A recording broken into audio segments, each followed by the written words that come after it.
ഉദാഹരണത്തിന് നമ്മുടെ പാർലമെന്റിന്റെ തൊട്ട് മുമ്പിലൊരു പള്ളിയുണ്ട്. ആ പള്ളി എന്ന് പറയുന്നത്, ആ പള്ളിയുടെ ഇമാമാണ് ഇപ്പോ മൊഹിബുള്ള നദ്വി, നമ്മുടെ റാംപൂരിലെ ലോക്സഭ MP ആണ്. അദ്ദേഹത്തിന്റെ ആ പള്ളി എന്ന് പറയുന്നത് 300 കൊല്ലം പഴക്കമുള്ള പള്ളിയാണ്.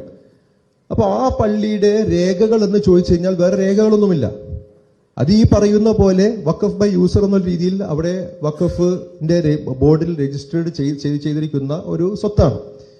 ഈ സ്വത്തിന് ഈ നിയമം വെച്ചിട്ട്, ഈ പറയുന്ന പാർലമെന്റ് പള്ളി എന്ന് പറയുന്ന പള്ളിക്ക് ഈ നിയമം വെച്ചിട്ട് ഒരു പക്ഷേ ആരെങ്കിലും തർക്കം ഉന്നയിച്ച് പറയുകയാണ് ഇപ്പോ പുതിയ പാർലമെന്റിന്റെ മതിലും ഈ പള്ളിയും തമ്മിൽ ഏകദേശം ഇത്ര വ്യത്യാസമുള്ളൂ. അപ്പൊ എന്തായാലും അവർക്ക് ഈ പള്ളിയൊക്കെ എങ്ങനെയെങ്കിലും അവിടെ നിന്ന് മാറ്റുക എന്നുള്ളത് അവരുടെ ഏറ്റവും വലിയൊരു അഭിലാഷമായിരിക്കും. ആരെങ്കിലും പറയുകയാണ് ഈ പള്ളിയിൽ ഞങ്ങൾക്ക് തർക്കമുണ്ടെന്ന് പറയുകയാണെങ്കിൽ തീർച്ചയായിട്ടും ആ തർക്കം ആ ഗവൺമെന്റിലെ ഉദ്യോഗസ്ഥൻ ആരാണെന്ന് വെച്ച് കഴിഞ്ഞാൽ ആ ഉദ്യോഗസ്ഥന് തർക്കമായിട്ട് തോന്നുകയാണെങ്കിൽ ആ പള്ളി പിന്നെ വഖഫല്ലാണ്ടായി മാറുകയാണ്. അത് കേന്ദ്ര സർക്കാരിന്റെ ഭൂമി അതിക്രമിച്ച് കയറിയിരിക്കുന്ന ഒരു കേന്ദ്ര സർക്കാരിന്റെ സ്ഥാപനമായി മാറുകയാണ്. അത്ര എളുപ്പമാണ് ഈ പറയുന്ന നൂറ്റാണ്ടുകളായിട്ടുള്ള നമ്മുടെ പള്ളികളും അതേപോലെ തന്നെ വഖഫ് സ്ഥാപനങ്ങളും എല്ലാം വഖഫ് നിയമത്തിന്റെ പരിധിയിൽ നിന്ന് എടുത്തു കളയാൻ വേണ്ടിയിട്ട്.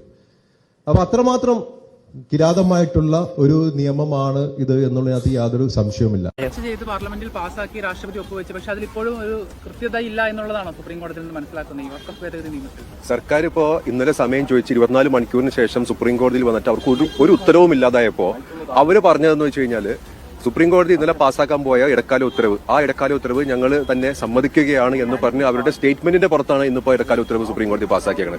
അപ്പൊ അതിന്റെ ഏറ്റവും വലിയ ഒരു സൂചന എന്ന് പറയുന്നത് സർക്കാരിന് ഇതിനകത്തൊന്നും ഒരു ഉത്തരമില്ലെന്നുള്ളതാണ്. ഇന്നലെ സുപ്രീം കോടതിയിൽ വാദിച്ച ഹർജിക്കാരുടെ വാദത്തിനും അതേപോലെ തന്നെ കോടതി ചോദിച്ച ചോദ്യങ്ങൾക്കും യാതൊരു ഉത്തരവുമില്ലെന്നുള്ളതിന്റെ ഏറ്റവും വലിയ തെളിവായിരുന്നു. ഇന്ന് വന്ന ഉടനെ തന്നെ, അതായത് 5 മിനിറ്റിൽ തന്നെ അവർ പറഞ്ഞു ഞങ്ങൾ ഇന്ന കാര്യങ്ങളെല്ലാം ഞങ്ങൾ സമ്മതിക്കുകയാണ് എന്ന് പറഞ്ഞ് ആ സ്റ്റേറ്റ്മെന്റ് റെക്കോർഡ് ചെയ്തിട്ടാണ് ഇന്നിപ്പോ സുപ്രീം കോടതി ഇടക്കാല ഉത്തരവ് പാസ്സാക്കിയത്. കൂടുതൽ സമയം ആവശ്യപ്പെട്ടിട്ടുണ്ടല്ലോ കേന്ദ്രം. കൂടുതൽ സമയം എന്ന് പറയുന്നതെന്ന് പറഞ്ഞാൽ ഇപ്പോ ഇടക്കാല ഉത്തരവ് പാസ്സാക്കി, ഇനിയിപ്പോ ഫർദർ ഇടക്കാല ഉത്തരവ് പാസ്സാക്കുന്നതിന് മുമ്പ് അവർക്ക് ഒരു സത്യവാങ്മൂലം ഫയൽ ചെയ്യണം എന്ന് പറഞ്ഞു, കുറച്ച് ഡീറ്റെയിൽസ് വെക്കാനുണ്ടെന്ന് പറഞ്ഞു. അങ്ങനെയാണ് ആ സമയം ചോദിച്ചത്. പക്ഷെ ആ സമയം ചോദിച്ചതിന്റെ ഉദ്ദേശലക്ഷ്യം എന്ന് പറയുന്നത് ഇന്ന് ഒരിടക്കാല ഉത്തരവും പാസ്സാക്കാതിരിക്കാനുള്ള ഒരു കുതന്ത്രമായിരുന്നു അത്. പക്ഷെ അത് കോടതിക്ക് മനസ്സിലായി. അപ്പോൾ സമയം കൊടുക്കുന്നതോട് കൂടി തന്നെ അവർ പറഞ്ഞ സ്റ്റേറ്റ്മെന്റ് ഇടക്കാല ഉത്തരവായിട്ട് റെക്കോർഡ് ചെയ്യുകയും ചെയ്തു. അപ്പോൾ ഇന്നലെ പറഞ്ഞതുപോലെ തന്നെ ഇന്നലെ പറഞ്ഞതനുസരിച്ചിട്ട് വഖഫ് ബോർഡിൽ നോൺ മുസ്ലിംസ് അല്ലാത്ത ആളുകളെ അപ്പോയിന്റ് ചെയ്യാൻ സുപ്രീം കോടതി അനുമതി കൊടുക്കുകയായിരുന്നു. പക്ഷെ ഇന്നത്തെ ഉത്തരവ് അനുസരിച്ചിട്ട് ഒരാളെ പോലും അപ്പോയിന്റ് ചെയ്യാൻ പറ്റില്ല എന്ന് അവർ തന്നെ പറയുകയാണ്. ഞങ്ങൾ ആരും അപ്പോയിന്റ് ചെയ്യില്ല എന്ന് പറഞ്ഞ ഒരു സ്റ്റേറ്റ്മെന്റ് ആണ് റെക്കോർഡ് ചെയ്തത്. അതിന്റെ അർത്ഥം എന്ന് പറഞ്ഞാൽ വഖഫ് ബോർഡിലും വഖഫ് കൗൺസിലും ഇനി ഒരു അപ്പോയിന്റ്മെന്റ് നടക്കില്ല. ഇനി സുപ്രീം കോടതിയുടെ ഒരു പെർമിഷൻ കിട്ടാതെ ഒരു അപ്പോയിന്റ്മെന്റ് നടക്കില്ല.